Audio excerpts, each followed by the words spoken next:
Welcome to the podcast, The Directors Podium. I'm your host, Adam Christie. Today, we are here with a fabulous presenter. She is a church choir director, and that's just one of the many things that she does. We are here today with Miss Maria Ellis. Maria, why don't you go ahead and tell us about yourself for those who are not familiar with you? Yes, I'd be happy to. First of all, thank you for having me on. I really appreciate it. I am Maria A. Ellis. I have been a church choir director since I was 12 years old. I am also a choral conductor. I have a degree from the University of Missouri St. Louis in music education, K through 12 certified. I'm also a presenter. I present at conferences locally, state level, and nationally. I've done some national conferences and one international conference since we've been on Zoom. So I guess I could say I'm international now. Yes, international presenter. International. But other than that, I'm just a person who loves to sing. I love music. I probably analyze music way more than I need to because I analyze just about everything that I hear. So not just music per se, but like if I hear noises or like at the beginning of the month when the tornado bell goes around, I'm trying to harmonize with that. I'm a nerd when it comes to music and I just love it. So I guess that's a small part of me. To me, there is no difference between teaching a church choir and teaching a school choir. I mean, it's the same to me. It's just longer periods generally for school. Do you find it to be pretty much the same? Yes, pretty much the same. I think teaching is teaching no matter what level of teaching it is. I model my church choir rehearsals as I would if I'm conducting my high school group or conducting my elementary group. I try to keep it full of energy. I try to make sure that we have fun, that we connect, and that we're learning. And even on the church choir, it's a little bit different because they're not taking tests or getting ready for a solo and ensemble or something like that. But in essence, we perform every week. And I know some church people may frown on it because we're calling the church service a performance, but it's a performance. Yep. We perform every week. Yep. And so every week I'm instructing, well, before the pandemic, I was instructing on how we perform. What do our faces look like? What is the meaning of the song? And how do we help this song to help the heart, meet the hearts of other people? So those are all things that we work on in church choir, same thing that we do in school choir. I intermingle warm-ups. So if I have a really fun warm-up that I do with school choir, I do with my church choir as well.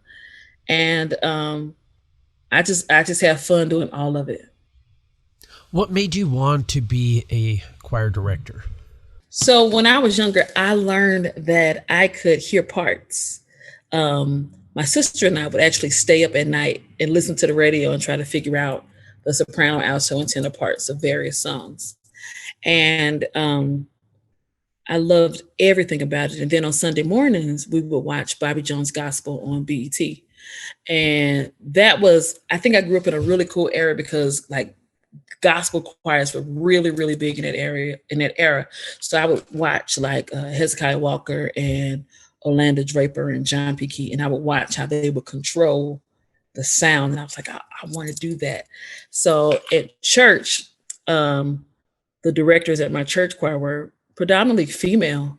And I wanted to control the choir and the band. I just had a love for it.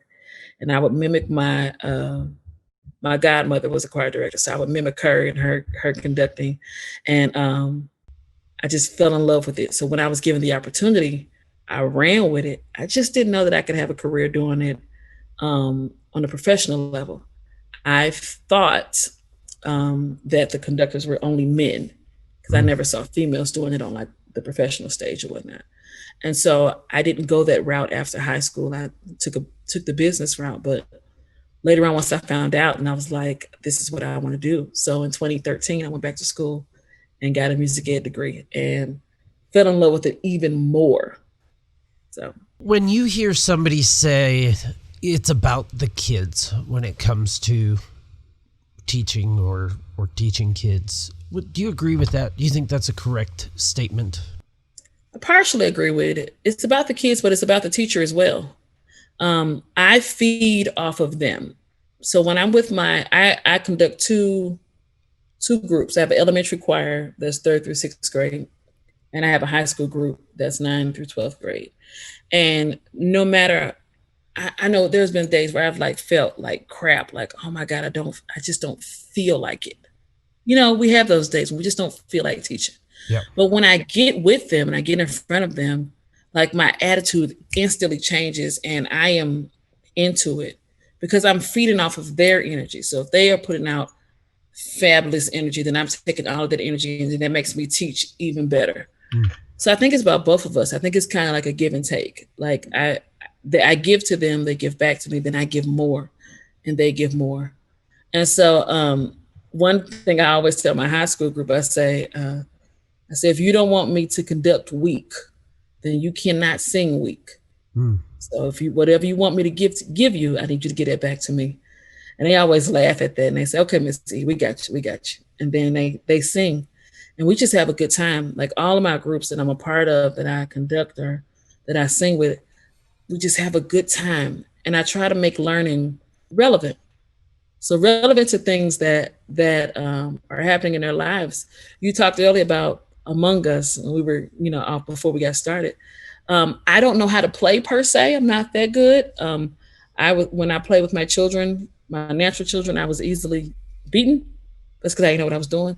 But because they play so much, I try to get involved in things that they are into. So if that's TikTok, if that's Roblox, if that's Among Us, whatever it is that they're working on, I try to learn those things and then teach to that and make it relevant to what's going on in their worlds. I think that the thing about it's about the kids, I think it should be changed to it's not about me. I mean, whatever you're doing. I mean, it's as long as the person that's saying that knows that it's not about them. The teacher has to know it's not about them, but the kids have to know it's not about them. And that sort of outside perspective seems to set the group right if you can get it. Would you agree with that? I do agree with that. I always tell, I love family. So I come from I don't know if it's considered a big family. So I come from a family of 6, my parents and their 4 children. But my father is one of 9. So of course that's the big family on that side. And then my mother is one of 9. So that's a big family on her side. So I'm used to big families. I grew up with my church family as being like my family. Those are my aunts, my uncles, my cousins, family. And so that's how I teach with my choirs. We're one family. It's not about no one of us is better than the other one of us. Because if somebody sings a wrong note or they're not watching me or we sing different vowels, then the audience doesn't say, oh, that person is bad or oh, that person messed up. It's the group as a whole. So we're a family. It can never be one person is better than anybody else. And I teach my students that I'm not, as a choir director, I am human. I'm going to mess up. And if I mess up, I'm going to laugh and we're going to move forward. And if they mess up, we're going to laugh and move forward because it takes all of us to really make this thing right with what we're trying to do in the music. I have a question for you, and this is going to kind of seem maybe off topic to what you thought I was going to ask, but I think that it is important, and so I'd kind of like to jump into this. There are some discussions in some choral director groups that I've seen that it is of the opinion that white people should not perform black spirituals. Are you familiar with that debate? Yes. Okay. Where do you stand on that? I think they should. I'm just an honest person. Let's just take the population of America. If I believe correctly, there are more white people in America than there are black people. Is that correct? Yeah. All right. So if only black people perform spirituals, that means that the majority of the students would never get to perform a spiritual. There are more white teachers out there than black teachers, right? So why would I limit the learning to just one group of people? I don't subscribe to that. I think just like I, as a black person, had learned Bach, Mozart, and how I had to learn it the correct way. I think white teachers should teach spirituals, because spirituals, number one, that is American music. It's not Western European music. It's America's music. It was birthed on the soils of America. And we as Americans should teach our music. I don't think it should just be a black thing. Now, what I do disagree with is people who don't take the time to study the spiritual and just perform it, and it's done incorrectly. I don't think you should do that. I think you should study it just like I have to study music that's outside of my culture. So would you say that is, how do you feel about changing dialect? For those of you, I mean, this is for all teachers, kind of, we're jumping into kind of the choral world here, but what happens is that there are some pieces that they change the words to sound like it's more of a black dialect per se. So instead of the word the, they would change it to duh. So like wade in the water would be changed to wade in the water. How do you feel about that? There's a book called Way Over in Buell, I believe, by Dr. Andre Thomas, and he speaks about the dialect of the time. And if in that time they said duh because the TH was not a part of their language, then I think it should be duh and not THE, the. Because when you change it, you change the context of the song. And if you want to be authentic, then you do it as the song was created. Just like we do with any other genre of music. If I'm singing La Cremosa, I don't get to sing lazy with my Latin, right? I have to sing it tall. I have to make sure that I'm pronouncing the words correctly, because if not, then any choral director who knows the song will say, well, she's not doing this song correctly because the language, the IPA, the diphthongs are not correct, right? So if that be the case, then when you're working with a spiritual, if that was the language of the time and that's what the composer wrote, I think you should perform it as the composer wrote it.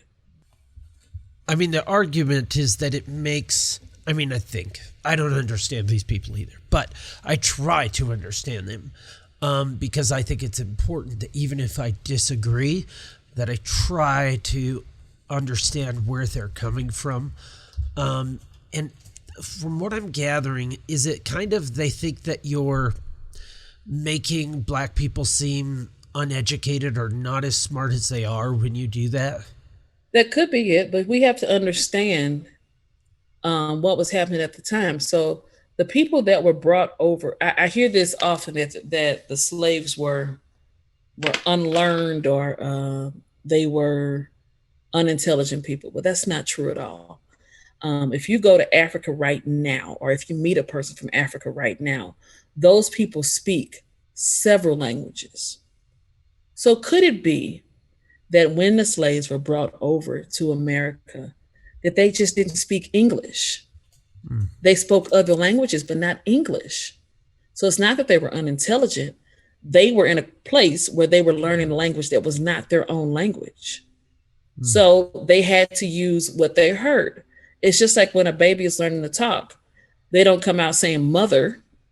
They say mama, they say dada. They're just imitating the sounds that we make. So if they were saying wade in the water, because again, the TH wasn't a part of their dialect, then we have to honor what that is. I don't think that's making people be unintelligent. We just have to explain what it was. They didn't speak English. They weren't unintelligent. They didn't know English. That may not have been the language from where they came from, but they spoke several languages. Sometimes I think that and I thought our history books for this as well. they make the slave to be this unintelligent person because they don't recognize that there was you didn't bring over people who were just farmers. You brought over intelligent people who were robbed from their country, who were also robbed from their way of life. And those people, they may do with what they were giving, but these people were strong and powerful people. So I don't want to get off to that tangent. That's a whole different subject that has nothing to do with music. Well, I kind of want to keep going that direction. Let's go. Yeah, okay, because I think that's, this is meaty conversation, and our listeners or watchers, if they're watching on YouTube, this is the stuff we need to talk about. And what I want to talk to you about is, so when George Floyd died, there were protests across the country, and I'm in northern Montana, as white can be up here. But it seemed that with the protests and the riots and whatnot, it seemed like that was the time that maybe there was going to be a change. Maybe it was going to be different. And the NBA did their protests after another black man was killed, and yet it feels like we're back to normal. It feels like we slid right back to where we are until the next black guy is killed. How have you been dealing with all that since that happened? Well, I am from St. Louis, Missouri. I grew up, so Ferguson, remember a few years ago, Ferguson, Missouri was the hot spot per se. So I grew up off that street where all of the protests were happening. So as a child, I would ride my bike to that McDonald's where they were at, the Quick Trip that was caught on fire. We would walk to that Quick Trip. So I grew up in that area. Unfortunately, St. Louis is a very segregated city. So literally all of the black people kind of live in one part of the city and all the white people live in the other part of the city. There are some places that you don't go at all at a certain time of day if you're of a certain color. So you want to have hope that things will change for the better. You want to believe that this is the time that people would really understand. But you also know that this may not be the time. So I don't get my hopes up too much. I want things to be changed. I want things to be equal. I want things to be fair for all of us. But I also know that we as a people, we all haven't gotten to that place yet. And I don't know what it will take to get everybody to that place yet. Systemic racism is deeper than just protests. I mean, it's how we do everything. It's so prevalent in how we do everything. I posted a picture on social media, and it was a picture of a carton of eggs, and let's say it was 24 eggs, and let's say one egg was brown and the rest of the eggs was white. And the caption of the photo said, "This is how I feel during staff meetings and stuff like that." Meaning being the only black person in a room with all white people. And somebody commented on the picture and they said, "Well, why do you always focus on race?" And I said, "Well, it's not that I focus on it. That's what it is. It's just like the sun in the sky. I don't focus on the sun. I know the sun is in the sky. I don't never focus on it. But my being black is what it is. I'm black. You get done with it, I'm a black woman. And I'm aware of that every time I go somewhere that I'm a black woman. Society has made me aware of things like that. So I know what I represent. I know what I represent on this podcast with you, that I'm representing Black females. I know that. And I take great pride in doing that and representing who I am. I said all that to say that I hope one day we get there. I'm willing to do everything in my power to help us get there. And I take the wins. It's a war. It's not just a battle. It's a war. And sometimes in wars they last for a long time. But racism is a war that we need to win. Despite everybody who's pushing back against us, we still have to keep trying to win, so that my grandchildren don't feel that they have to have this fight. Notice I say grandchildren and not my children. Right. Well, that's going to be a long time from now, I'm assuming, before you have grandchildren. I don't know. I have a daughter that's 19. So I told her to don't make me a grandmother too early, but you never know these things. It does feel a little bit more hopeful in that respect. No matter what you think about Joe Biden, I think it's impossible to say he's not empathetic, especially, considering the loss and tragedy that's happened in his own life.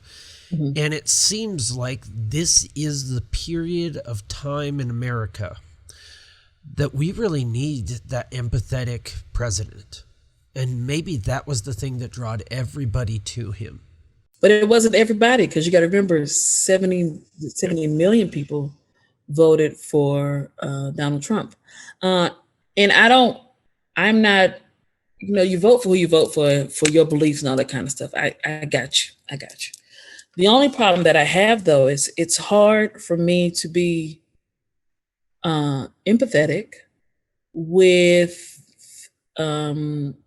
people who attend rallies of that sort, because if I watch on TV, I see Confederate flags, and I hear people that say that to say Black Lives Matter is they're a terrorist group or things like that, and that breaks my heart. If you have Confederate flags, to me, now this is Maria A. Ellis's opinion. This is not the opinion of African Americans. I'm only speaking for myself. When I see a Confederate flag, I immediately think that person is racist, because that's what that flag stood for. It stood for slavery. Now, if I'm wrong, please feel free to find me on social media and show me proof that I'm wrong. I'm always willing to have that discussion, but that's what I see. So in certain parts of Missouri, those flags are displayed openly. And I know that in certain parts of Missouri, those are not places that I need to be after a certain time, because I don't know what will happen to me. And that's scary. So those things scare me. When the president was asked to stand up against racism, and he couldn't do that, that bothers me. Because that shouldn't be hard to do. I don't care what you think. That shouldn't be hard to do. So those things bother me, and it's scary. I'm a mother with a son.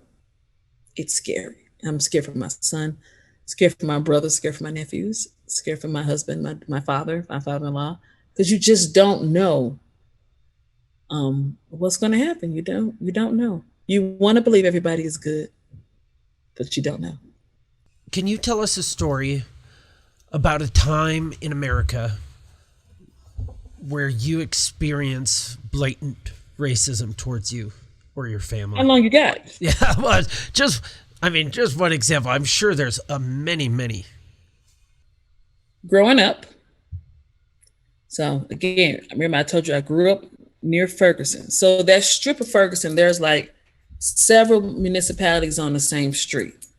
So there's Jennings, Ferguson, it's unincorporated.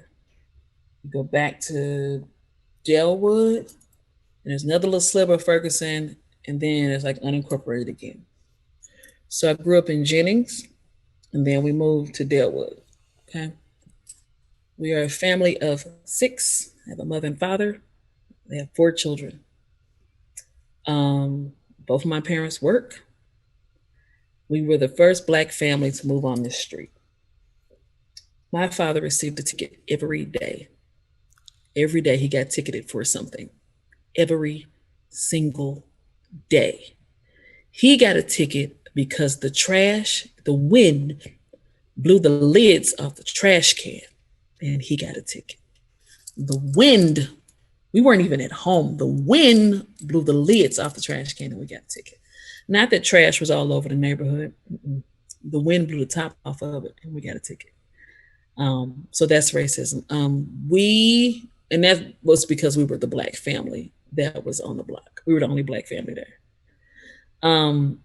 I went to college. I went to Millikan University. I was the only Black person who lived in the dorms on a particular side of the street.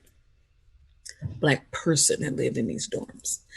And I was having a movie night with some of my dorm mates, and we were getting ready to watch the movie, and they turned the lights off. And one of the guys, he was white, he said, well, don't turn the lights off, because if we turn the lights off, we won't be able to see Maria anymore.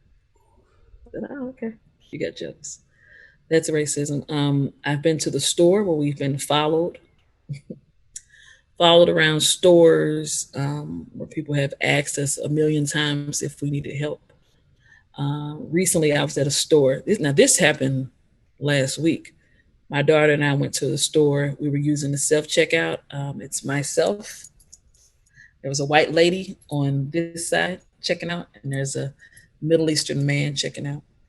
The cashier stood right next to us as we checked out to make sure that I scanned everything in my cart. I guess he wanted to make sure that I wasn't going to steal anything out of the store. So it's something that we experience more than not, unfortunately.